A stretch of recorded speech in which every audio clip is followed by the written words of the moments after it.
Good morning mayam. Ngasidi yamna nungaiba haidare. Yamna nungaiba program ama utsarake mayam program do ngahangai ge di top ngahangai tuna saba ga paulo go explain to bani atuna tabang ngasidi nungaiba program ulake mayam yam nungai gani mayam kari program no haiba do khoi mutang yengminase. Asi April gi tang manga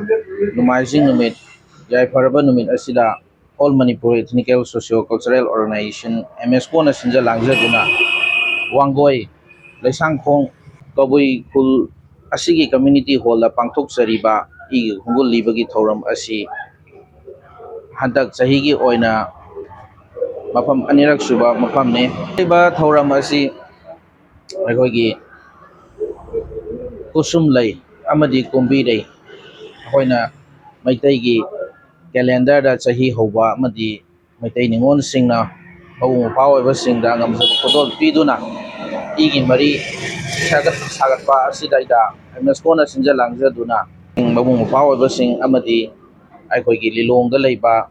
Meitei ꯄꯥꯡꯒꯜꯁꯤꯡ ꯑꯩꯈꯣꯏ ꯃꯩꯇꯩ ꯃꯨꯁꯂꯤꯝꯁꯤꯡꯒꯤ ꯃꯕꯨꯡ ꯃꯧꯄ꯭ꯋꯥꯁꯤꯡꯗ ꯉꯝꯖꯕ ꯈꯨꯗꯣꯜꯄꯣꯠ ꯄꯤꯗꯨꯅ ꯏꯒꯤ ꯈꯣꯡꯒꯨꯜ ꯂꯤꯗꯨꯅ ꯑꯩꯈꯣꯏ इसिल इनाउनी अकोई अमतनी हाइबगी वाखलोंदा अकोई नुंसी चानना हिंगमिनगदबनी अकोई इमा अमतगी मचानी हाइबगी वाखलोंदा एमएसकोना असुमलबा programme असि सिंजबनी एमएसकोना 2000 दगी लेप्तना चथरखना ngasi kunga tarulak suba sahisa asidasु ngasi gi thoram asi pangthok sabani hariba thoram asiga chap manana chaliba sahi asigi haukiba March ki kunga mathoi 2026 ta Nagaram gi community hall amada Tangkhul gi community hall amada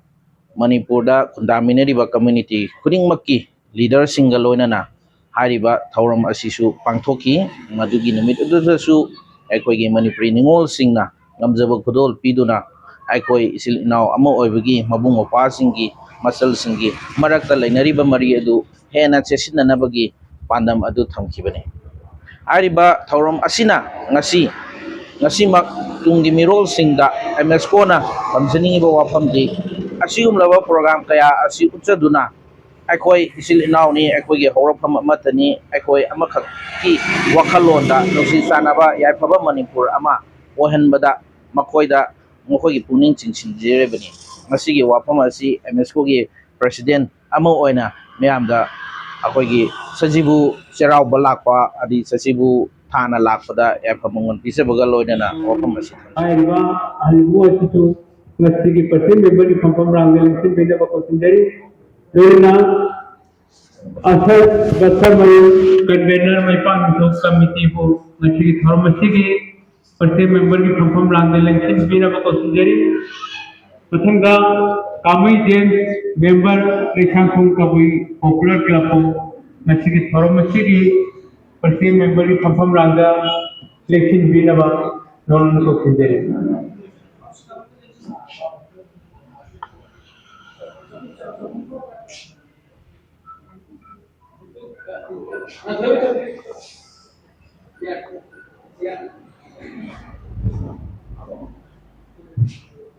Persi member di Kampung Rangga ini kita masih और बच्चे की अथवा बच्चों के लिए उनका ये क्या मतलब दो तस्वीर बना हम इसको बड़ी लेखन को अभी ये पॉपुलर क्लब में कमीशन ना ऐसे बिल्कुल ना ऐसे तस्वीर बच्चा लेखन को नजदीक में मौजूद होते हैं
ꯊꯥꯒꯠꯆꯔꯤ ꯑꯗꯨꯒ ꯑꯩꯈꯣꯏ ꯍꯧꯖꯤꯛ ꯑꯩꯈꯣꯏꯒꯤ ꯑꯁꯤꯒꯨꯝꯂꯕ ꯑꯁꯤꯒꯤ ꯄꯔꯁꯦꯟ ꯃꯦꯝꯕꯔꯅ ꯂꯦꯡꯌꯥꯟ ꯌꯥꯟꯕꯒꯤ ꯈꯨꯗꯣꯜ ꯇꯝꯈ꯭ꯔꯕ ꯃꯇꯨꯡ ꯑꯁꯤꯗ all Manipur ethnical socio cultural organisation ꯑꯃꯦꯁꯀꯣꯅ ꯀꯔꯤ ꯃꯔꯝꯒꯤꯗꯃꯛ ꯁꯖꯤꯕꯨ ꯈꯨꯗꯣꯜ ꯇꯝꯕ ꯃꯤꯒꯤ ꯈꯣꯡꯒꯠꯂꯤꯕ ꯊꯧꯔꯝ ꯄꯥꯡꯊꯣꯛꯂꯤꯕꯅꯣ ꯑꯃꯗꯤ ꯑꯃꯦꯁꯀꯣ ꯀꯅꯥꯅꯣ ꯍꯥꯏꯕ ꯅꯨꯡꯒꯤ ꯋꯥꯈꯜꯂꯣꯟꯁꯤꯡ ꯑꯗꯨ ꯐꯣꯡꯗꯣꯛꯄꯤꯅꯕ ꯑꯃꯦꯁꯀꯣꯒꯤ ꯖꯦꯅꯔꯦꯜ ꯁꯦꯀ꯭ꯔꯦꯇꯔꯤ ꯑꯣꯏꯅ ꯄꯨꯕꯤꯔꯤꯕ ꯗꯤꯄꯨ ꯋꯥꯡꯈꯦꯝꯕꯨ ꯅꯣꯡꯃ ꯇꯧꯁꯤꯟꯖꯔꯤ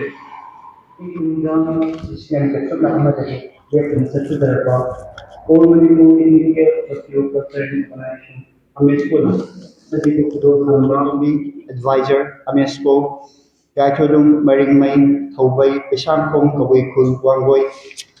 Arshad Basemeyum, Convener, Mepat Info Committee, Benanan Kamay Jensen, Member, Pesangkong, Kawai Popular, Club, Amasung Singiriba, Alsibu, AMESCO, Imandedi, Kai Nabulina, Aram, Seri. Bedana Ladam Asigi, Asingumba, Nishisan, Himinabaki Wakalun Asida, Nasigi, Negativa, Samrogi, Maya, Mapa Bisim, Lapiba Ginamutasu, Amiskoki Maketigi, Taramna, Oxeri. Bedana Ladam Asigi, Tungan Ba, Castle Koya Sintuna, Nasigi Asingumba, Torum Asibo. Print Amasung Electronic Media, Toy San Happy Nabakinam Connection Directiva, Print Amasung Electronic Media, Timapu. Taramno Seri, when an Toromasi Hajar Bamatanda, Harao Ayaba, Pibiramata, Amukana, Leshan Kongas in Bak, Kawiku, the Libiriba, Alaman, Patanamapu, Amespuki Makedi, Taramno Seri. When an Inkumza, listening and get Supna, Amadagi Hauraga, All Manipur Ethnical Socio Cultural Organization, Ameskuna, Laminariba, Furupsingi Marakta, ing tapa amadi nungsi sanaba namdam amagidamang furupsingi marakta lairiba igi ligdam tiduna sajibu kudol tamba igi khongol libagi thoram pangthokuna lagi yelongaidagi hauna lamdam asigi singpata satpa lesak ahum leirang leiri usumdai amadi kombireina lesat tamnakpa matamda sahi loire kum sure amadi anoba kum ama pire hairpa matamda lamdam asigi ningol oibisingna mabung mapasingda makhut pakna senja sajaba khudol tamduna masung mapasingi marakta lainaba nungsi sanabagi wakhalon asina igi mari oiriba lamdam asigi laminariba furupsingi marakta ngasisu lepduna igi khongol livduna lagi Amesco na ladam asigi tungan ba mafamsingda kundariba hawin kaminan klaba isin inawsingda ngamjaba kudol tamjaduna thamoigi oiba awa nungai wari niminaduna ngasisu laminariba furupsingi kumai oiriba Christian lining setpasingi Christmas Islam lining setpasingi Idul Zuha kabui furupsingi gangai amadi ningol oibisingi isi isal simunising benawin amadi igi khonguli bagi thorong disar ama hoina ngasisu sajibu kudol tamba igi khonguli bagi thorom asi pangthok sabani ngasi pangthok sariba thorom asi Georgian calendar phongringai gi mamangdigi lamdam asida haipale palsinga anoba yening songrakpa matam kum suri tapalai kusumdai kum pire tapalai bombirei amadi haukiba sahi amasung anoba sahi ani asi tanna thanaba yade mari lainai takpa lairina salakpa matamda mahuksa lairbi imagisu haure khanne asida sunatana iramda masigi tongan ba kanglupsingi ahallaman singi matungina ingkumja 33 AD da panthiba nongda lairin pakhang gitaloina lusingba pasalusangna nupisingi oiba thabak thoramsing tawbata natana lebaki thawpuriba tongan ba kangupi lusingbasinda amasung mabung mapa oibasingda kudo pinarambagi wari singul kaya dinaduna lagi asingumba wakalon asida ladam asigi nupi oibisingna asingumba mabung mapasing oibasingi damakta panggal thongna pibiduna iraipa irendam asibu pangamjage amadi ibung upasingna landam asigi apunbagi damakta kathokpada panggal bayeng tahanbiganu haibigi wakalunda ngasigi thoram asi pangthok sabani ngasi leiriba iramdam asida lainingi oiba akhuba miyengda lengak suki pairiba miyoisina lainingi khudong sabada yumham oiduna aikoi maselgi marakta khaibung tahanana honabada leptri adubu ningsing bathokringai matamdagi kathokuna laklaba adugumba lebak amakha koirakibada natana ladam asida aikoi maselgi maraktasu ꯑꯃꯒ ꯍꯨꯟꯅꯗꯨꯅ ꯑꯩꯈꯣꯏꯒꯤ ꯃꯔꯛꯇ ꯑꯩꯈꯣꯏ ꯃꯁꯦꯜꯒꯤ ꯃꯔꯛꯇ ꯑꯃꯒ ꯈꯥꯏꯕꯨꯡ ꯇꯥꯅꯕꯒꯤ ꯋꯥꯈꯜꯂꯣꯟ ꯀꯌꯥ ꯃꯔꯨꯝꯁꯨ ꯂꯩꯇꯕ ꯅꯠꯇꯦ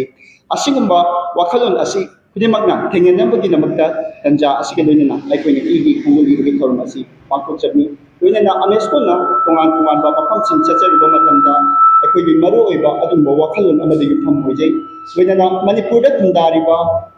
ꯀꯥꯡꯂꯨꯞ ꯈꯨꯗꯤꯡꯃꯛ ꯏ ꯑꯃꯠꯇꯒꯤ ꯏꯆꯤꯟ ꯏꯅꯥꯎꯅꯤ ꯑꯩꯈꯣꯏꯒꯤ ꯍꯧꯔꯛꯐꯝ ꯑꯃꯠꯇꯅꯤ ꯀꯥꯡꯂꯨꯞ ꯅꯥꯏꯕꯒꯤ ꯋꯥꯈꯜꯂꯣꯟ ꯊꯥꯗꯣꯛꯁꯤ ꯑꯩꯈꯣꯏ ꯄꯨꯟꯅ ꯍꯤꯡꯃꯤꯟꯅꯁꯤ ꯃꯅꯤꯄꯨꯔ ꯀꯥꯡꯂꯨꯞ ꯈꯨꯗꯤꯡꯃꯛꯀꯤꯅꯤ ꯐꯨꯔꯨꯞ ꯑꯃꯈꯛꯀꯤ ꯃꯅꯤꯄꯨꯔ ꯅꯠꯇꯦ ꯃꯇꯥꯡꯁꯤꯗ ꯇꯦꯟꯁꯤꯟꯖꯩ ꯃꯨꯀꯣꯒꯤ ꯄ꯭ꯔꯁꯤꯗꯦꯟ ꯑꯣꯏꯗꯨꯅ ꯑꯆꯧꯕ ꯊꯧꯒꯥꯏ ꯄꯨꯕꯤꯔꯝꯕ ꯑꯩꯈꯣꯏꯒꯤ ꯏꯌꯥꯝꯕ ꯍꯩꯔꯣꯏꯗ ꯅꯟꯗꯣꯜ ꯋꯥꯡꯕꯨ ꯊꯝꯖꯔꯤꯕ ꯋꯥꯈꯜꯂꯣꯟ ꯑꯁꯤꯒ ꯃꯔꯤ ꯂꯩꯅꯕ ꯋꯥꯐꯝ ꯊꯝꯕꯤꯔꯒ ꯅꯣꯡꯃ ꯂꯣꯏꯁꯤꯟꯖꯩ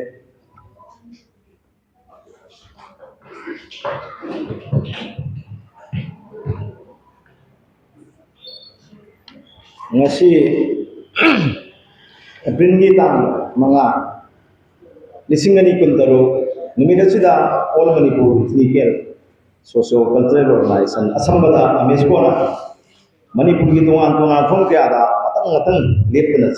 birakba masina kuntaro suba rimba sajibu gi budon tamba I gungulliba haiba hiram sida pangthokiba or masigi mayai tambada lengsin biriba idai kaidam aisang kong koi kawi bulasigi halaban sing dagi idai lengsin biriba amesko gi lusimba sing inbiriba pai puna mako ina han wakta kai puna butsari pangthokiba thoramsi yam phajaba naina lega amrita thuyi hagido adugi monda kimatik phajaba program thamoi gi nungda si lebi sel asi adugi matik maman yamba thorom makhan ke amle mi so natiba yam laranga do ba pa hek yeng mada pa di yeng mada tv da mobile da kai da photo kap da phajaba man ba adugi manungi marin di taw taw ba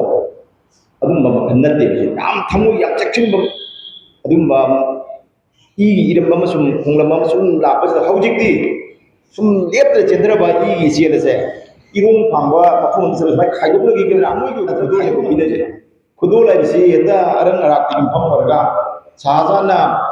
mamata sidum ka tajman chabna he khudol wena ku na ta thamoi ko khudol sumba khudol si tamba yam chamba khudol thamoi gi ba bina ba adum khudol tamba adum igi kunguli ba igi kunguli ni si kari ba ta lamdam chi da huin kamina pe samin dar ki ba koi mayam se masoi matamgi matungina khara khongakpaga ꯑꯩꯈꯣꯏꯕꯨ ꯅꯝꯐꯨꯗ ꯈꯥꯏꯗꯣꯛꯅ ꯍꯟꯕꯒ ꯑꯗꯒꯤꯗꯤ ꯇꯣꯉꯥꯟ ꯇꯣꯉꯥꯟꯕ ꯑꯩꯈꯣꯏ ꯄꯥꯎꯔꯧꯁꯤꯗꯤꯀꯣ ꯌꯨꯝꯗꯥꯡꯗ ꯀꯩꯅꯥ ꯁꯤ ꯄꯥꯎꯔꯧꯁꯤ ꯂꯩ ꯑꯩꯈꯣꯏꯒꯤ ꯌꯣꯡꯅ ꯂꯧꯕ ꯈꯨꯗꯥꯡꯗ ꯄꯥꯎꯔꯧ ꯂꯩ ꯑꯗꯒꯤꯗꯤ ꯁꯥꯒꯩꯒꯤ ꯃꯇꯥꯡꯗ ꯑꯁꯤꯕ ꯄꯥꯎꯔꯧꯅꯤꯀꯣ ꯌꯣꯡꯗ ꯆꯠꯂꯦꯕ ꯄꯥꯎꯔꯧ ꯋꯥꯔꯤꯁꯦ ꯁꯤ ꯑꯩꯈꯣꯏ ꯑꯩꯈꯣꯏꯒꯤ ꯃꯅꯤꯄꯨꯔꯁꯤꯗ ꯆꯥꯛ ꯆꯥꯅꯕꯁꯦ ꯌꯨꯝꯗꯥꯡꯗ ꯀꯩꯅꯥꯔꯦ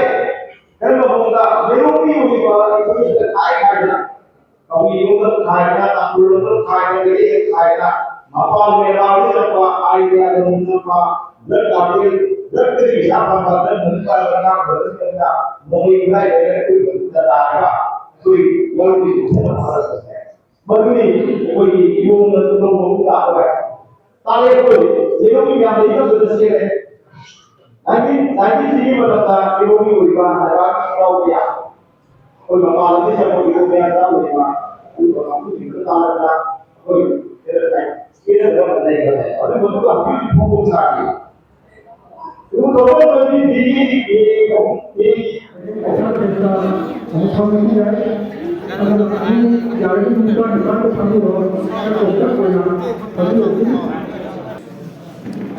Ama wali muise.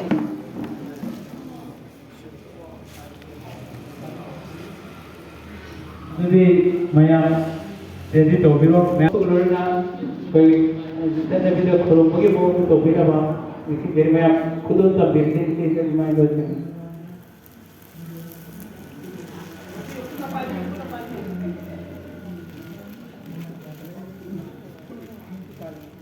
पैकेट पिरो क्या कि खुद लोग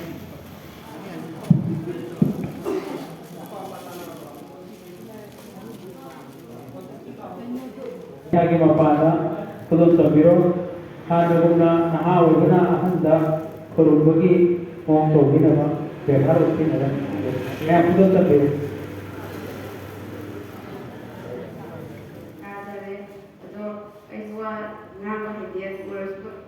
ꯑꯩꯈꯣꯏ ꯌꯣꯃꯦ ꯁꯣꯁꯥꯏꯇꯤꯒꯤ ꯁꯦꯀ꯭ꯔꯦꯇꯔꯤ ꯑꯃ ꯑꯣꯏꯕꯒꯤ ꯍꯥꯏꯇꯥꯔꯦ ꯅꯣꯏꯅ ꯃꯐꯝ ꯈꯔ ꯐꯣꯡꯗꯣꯛꯅꯕ ꯃꯇꯝ ꯄꯤꯕꯤꯔꯤꯕꯁꯦ ꯑꯩꯒꯤꯗꯃꯛꯇꯗꯤ ꯌꯥꯝꯅ ꯊꯥꯒꯠꯆꯅꯤꯡꯉꯥꯏꯅꯤ ꯏꯁꯣꯔꯕꯨꯁꯨ ꯊꯥꯒꯠꯄ ꯐꯣꯡꯗꯣꯛꯆꯔꯤ ꯁꯤꯒꯨꯝꯕ ꯇꯟꯖꯥ ꯄꯤꯕꯤꯅꯕꯒꯤ ꯑꯁꯤꯒꯨꯝꯕ ꯑꯩꯈꯣꯏꯒꯤ ꯄꯨꯟꯕꯒꯤ ꯅꯨꯡꯁꯤꯅꯕꯒꯤ ꯊꯧꯔꯝ ꯑꯃ ꯄꯤꯕꯤꯔꯤꯕ ꯅꯨꯃꯤꯠ ꯅꯨꯡꯉꯥꯏꯔꯤꯕ ꯅꯨꯃꯤꯠ ꯑꯁꯤ ꯄꯤꯕꯤꯔꯤꯕꯒꯤꯗꯃꯛꯇꯁꯨ ꯏꯁꯣꯔꯕꯨꯁꯨ ꯊꯥꯒꯠꯄ ꯐꯣꯡꯗꯣꯛꯆꯔꯤ ꯉꯁꯤ ꯑꯁꯦ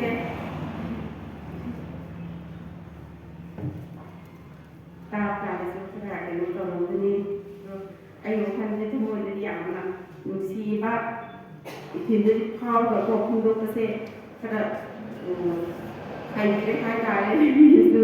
ꯃꯌꯥꯝꯅꯁꯨ ꯉꯥꯛꯄꯤꯒꯅꯤ ꯑꯗꯨ ꯑꯁꯤꯒꯨꯝꯕ ꯊꯧꯔꯝ ꯄꯥꯡꯊꯣꯛꯂꯤꯕ ꯑꯃꯦꯁꯀꯣꯁꯤꯡꯁꯨ ꯁꯤꯗꯒꯤ ꯍꯦꯟꯅ ꯄꯥꯡꯊꯣꯛꯄ ꯉꯝꯕ ꯃꯅꯤꯄꯨꯔꯗ ꯂꯩꯔꯤꯕ ꯐꯨꯔꯨꯞ ꯀꯌꯥ ꯄꯨꯟꯁꯤꯜꯂꯒ ꯃꯅꯤꯄꯨꯔ ꯁꯤꯗ ꯃꯅꯤꯄꯨꯔ ꯀꯥꯏꯕ ꯌꯥꯗꯕ ꯑꯃꯠꯇ ꯑꯣꯏꯕꯒꯤ ꯋꯥꯈꯜꯁꯦ ꯃꯅꯤꯄꯨꯔ ꯃꯤꯄꯨꯝ ꯈꯨꯗꯤꯡꯃꯛꯅ ꯄꯣꯛꯂꯛꯄ ꯑꯣꯏꯔꯁꯅꯨ ꯍꯥꯏꯕ ꯋꯥꯐꯝꯁꯦ ꯊꯝꯖꯔꯒ ꯑꯩ ꯋꯥꯐꯝꯁꯤꯗ ꯂꯣꯏꯁꯤꯟꯖꯔꯒꯦ All Manipuri delegates to the first organizational response. Sangkong, Opera, or going to Tuna, Naga, Sari Pudol, Pambagi, Pudol, Pudol River, Provasida, Provasiki, after the treatment, I think was clear and recommend Vikiva and the women of the School, and the and hal cái cái juga mesti kalau situ kalau kau sekarang ya juga mesti nyampe menyampe mereka tidak boleh kita karena agak sering karena segi baik kita ini coba kayak dari dengan lebih tengah apa kita satu boleh apa buat Manipur nyata kebenaran itu di persen diam ba lagi baru kan doang nyampe menyampe mereka diam ba masuk asam lagi dia kalau masih punya dalam sebuah nyamuk itu boleh dia meskipun kita kiri masih sendiri lagi bagi program kita kiri sekali masuk mana sendiri lagi selesai main fighting masuk KST selection singkon hero fighting aku saya kena sekali dengan sikit presida so jadi kita tungan-tungan dah orang sesuatu mana boleh berada hasil tiada pamer kerana sesuatu ayat mereka sekali sebenarnya lagi itu orang sesuatu Manipur dah pergi beberapa kasar hai tanya sumber ngau kita yang itu pergi saya kasar tu sana itu dia ngau berada Manipur siapa pergi berada ekoi itu mana sana kasar siapa nama tu berapa orang ekoi kasar siapa amada ajik pada yang ini adalah ayat bagi amasung tungan terusingga memetiknya yang jauh sehingga amasung atau sehingga memetik proses menjadi masalah sehingga jauh juga amasung koina itu mesin orang mesin yang berbeda betul tanah cuma sana usi sana ada sekolah sehingga betul apa tungan bagi kita ini kalender di untuk kalau ada कोई hiker मतलब कोई ना हम जाति को ना देशकों मतलब तक सीधा रखा थोड़ा सीधा भाई लोग के पांगिरे करी है लगी ऐसे तो था जब बोलने ना भाई खुद ही मंगा और बस वो पाव उसमें जाति की भी रखता सीधे लागे बस में मैं कह देगी वहाँ ये खुद पता ये चावार बा वो ही नहीं आएगा तो क्या जरा इसके थोड़ा Sajibu खुदोल तंबा Sangkong kabui kulta pangthokiba thorongduda saru yajarubani adubu matang sadaba haigadra emergency ama lakpadagi donpot